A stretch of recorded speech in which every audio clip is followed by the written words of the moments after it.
Nabi Muhammad SAW menyaksikan perbedaan itu, beliau diam saja. Beliau tidak menyalahkan yang sholat asar di perjalanan, beliau juga tidak menyalahkan yang sholat asar digabung dengan maghrib dan isya. Jadi perbedaan menafsirkan perbuatan Nabi, perkataan Nabi, itu sudah ada sejak zaman sahabat.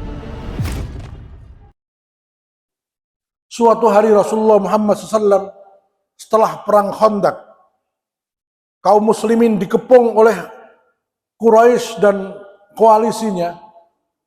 Lalu kemudian mereka berhasil mengalahkan koalisi itu kocar-kacir. Ternyata ada pengkhianat dari dalam kota Madinah, yaitu kaum Yahudi Bani Quraidah. Mereka berkhianat kepada Rasulullah SAW. Maka kemudian Rasulullah SAW bersabda, janganlah ada di antara kalian yang sholat asar kecuali di kampungnya Bani Quraidah. Perintahnya jelas. Tidak ada yang boleh sholat asar kecuali di kampung Bani Quraidah. Maka kemudian kaum muslimin bergegas menuju kampungnya Bani Quraidah. Rupanya ada sebagian yang belum sampai di Bani Quraidah, tapi sudah menjelang maghrib. Maka kemudian mereka saling beradu argumentasi. Tadi Rasulullah mengatakan tidak boleh sholat asar kecuali di kampung Bani Quraidah. Berarti kita harus lanjutkan baru kita sholat asar di Bani Quraidah. Tapi sebagian lagi mengatakan bukan begitu maksudnya. Itu artinya kita disuruh cepat-cepat sehingga sebelum maghrib kita sudah sampai di Bani Quraidah. Maka karena kita nggak sampai Bani Quraidah, sudah menjelang maghrib, maka kita sholat asar di sini. Nah, akhirnya sebagian sholat asar di perjalanan, tidak sholat asar di Bani Quraidah, karena mereka berpendapat maksud dari perintah Nabi adalah sampai di Bani Quraidah sebelum sholat asar habis waktunya.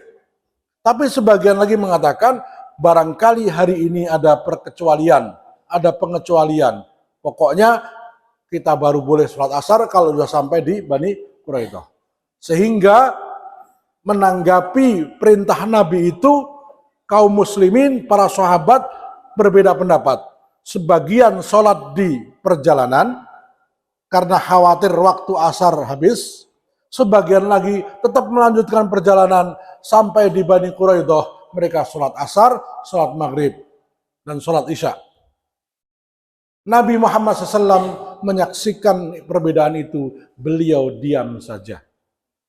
Beliau tidak menyalahkan yang sholat asar di perjalanan, beliau juga tidak menyalahkan yang sholat asar digabung dengan maghrib dan isya. Artinya apa? Dalam memahami sabda Nabi, di zaman Nabi masih hidup pun ada yang berbeda pendapat. Dan Nabi tidak menyalahkan. Itu Nabi masih hidup. Pada peristiwa lain, ada dua orang melakukan perjalanan. Ternyata di tengah perjalanan, mereka tidak menemukan air, padahal mereka mau sholat. Akhirnya mereka sepakat untuk tayamum. Kemudian sholat. Lalu mereka melanjutkan perjalanan. Ternyata waktu sholat belum habis, mereka ketemu air. Akhirnya salah satu di antara mereka wudhu lagi, kemudian sholat lagi. Sementara yang satu tidak wudhu, tidak sholat. Lalu mereka sampai di Madinah, kemudian menyampaikan kepada Nabi, ya Rasulullah, kami tadi begini dan begini. Apa kata Nabi? Kamu yang tidak sholat lagi, kamu sesuai dengan sunnah. Yang sholat lagi, kamu dapat 2 pahala.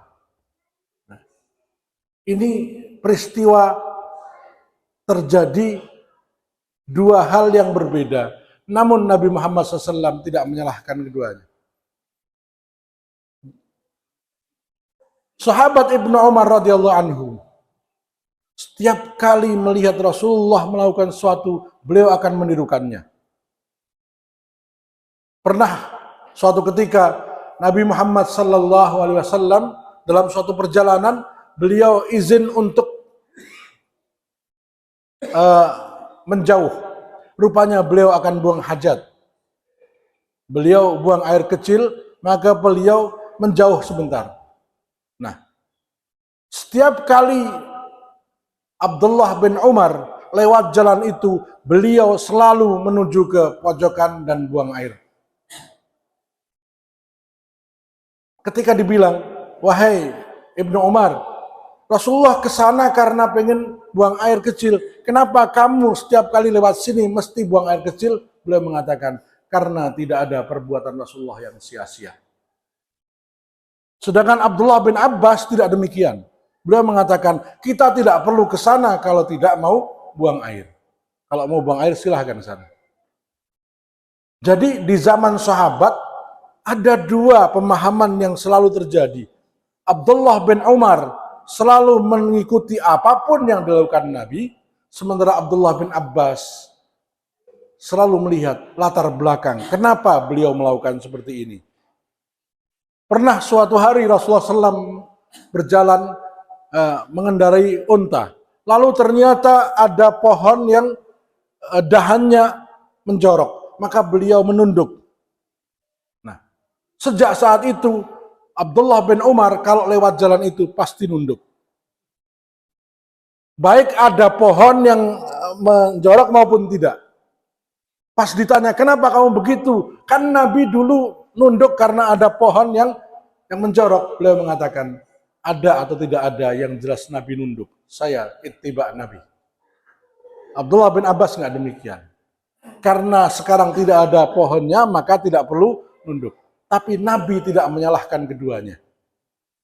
Nah, jadi perbedaan menafsirkan perbuatan Nabi, perkataan Nabi, itu sudah ada sejak zaman sahabat. Suatu hari Umar bin Khattab marah mendengar seseorang membaca ayat tidak sama dengan yang beliau baca. Lalu beliau ajak, kamu ini siapa yang ngajari kamu membaca Quran seperti ini? Rasulullah SAW. Loh, saya nggak pernah diajari seperti itu. Maka kemudian beliau mengajak orang itu untuk menemui Rasulullah SAW. Ya Rasulullah, aku tadi mendengar saudaraku ini membaca Al-Quran seperti ini. Padahal aku belum pernah mendengar itu. Aku diajari engkau seperti ini. Lalu Nabi mengatakan, wahai saudaraku, coba baca. Akhirnya orang yang ditegur Umar tadi membaca surah tadi. Lalu dia mengatakan, hakadha nazal. Ya, seperti ini Allah turunkan. Umar kaget. Lalu bagaimana bacaan saya? Baca wahai Umar. Lalu Umar membacanya, hakadha nazal. Ya, seperti ini Allah turunkan. Jadi Al-Quran sendiri ada 7 bacaan yang disebut qiraah sab'ah. Ya. Contohnya dalam surat Ali Imran, wa ka'ayyim min nabiyyin qatala ma'ahu ribbiyuna katsir. Bacaan Hafiz an Asim. Bacaan yang lain, wa ka'ayyim min nabiyyin qutila ma'ahum ribbiyun. Ada yang qatala, ada yang qutila. Betapa banyak nabi yang berperang bersamanya orang-orang yang Rabbani. Tetapi bacaan yang lain, betapa banyak nabi yang dibunuh bersamanya. Ada yang berperang, ada yang dibunuh. Ada banyak bacaan, sehingga dalam menafsirkan Al-Quran kadang-kadang berbeda. Mazhab Syafi'i meyakini bahwa ketika wudhu tidak perlu mengusap kepala sampai ke belakang. Cukup begini saja. Ya, maka sering bapak-bapak lihat, ya saudara-saudara kita yang bermadzhab Syafi'i begini. Sementara yang mazhab lain begini. Nah, dasarnya apa? Ayat yang sama. Wamsahu biru'usikum. Ya. Ya ayyuhalladzina amanu idza qumtum ilas salati faghsilu wujuhakum wa aydiyakum ilal marafiqi wamsahu biru'usikum wa arjulakum ilal ka'bain. Wamsahu, dan usaplah, biru'usikum, Ya. Kalau mazhab Syafi'i mengartikan bi adalah sebagian. Wamsahu dan usaplah biruusikum sebagian kepala kalian, maka mereka hanya sebagian. Sedangkan mazhab yang lain wamsahu biruusikum baknya tidak dibaca, wamsahu ruusakum. Ya. Dan usaplah kepalamu sehingga mereka mengusap semua kepala. Ayat yang sama tafsirnya berbeda. Mazhab Syafi'i mewajibkan berwudu ketika bersentuhan laki-laki dengan perempuan yang bukan mahram. Mazhab yang lain tidak. Ayatnya sama. Aula mastumun nisa. La mastum itu menurut mazhab Syafi'i bermakna menyentuh. La mastum. Jadi kapan saja laki-laki menyentuh perempuan yang bukan mahram atau perempuan menyentuh laki-laki yang bukan mahram, maka batal wudunya. Sedangkan mazhab Hanafi, mazhab Hambali, mazhab Maliki mengatakan la mastum itu maknanya ada la masayula misu, saling menyentuh, itu bahasa halus dari bersetubuh. Sehingga kalau hanya bersentuhan tidak batal wudu. Ayat yang sama dengan tafsir yang berbeda sehingga muncullah mazhab Syafi'i, mazhab Hanafi, mazhab Hambali, mazhab Maliki. Ya, sehingga kita tidak kaget lagi kalau ada yang sholatnya ya, sedekapnya begini, ada yang begini, ada yang begini, bahkan ada yang tidak sedekap. Mazhab Maliki tidak sedekap. Kalau bapak-bapak sholat di Bangladesh, waladdallin, amin, semasjid cuma bapak sendiri. Mazhab Hanafi tidak mengeraskan amin, bahkan tidak membaca amin.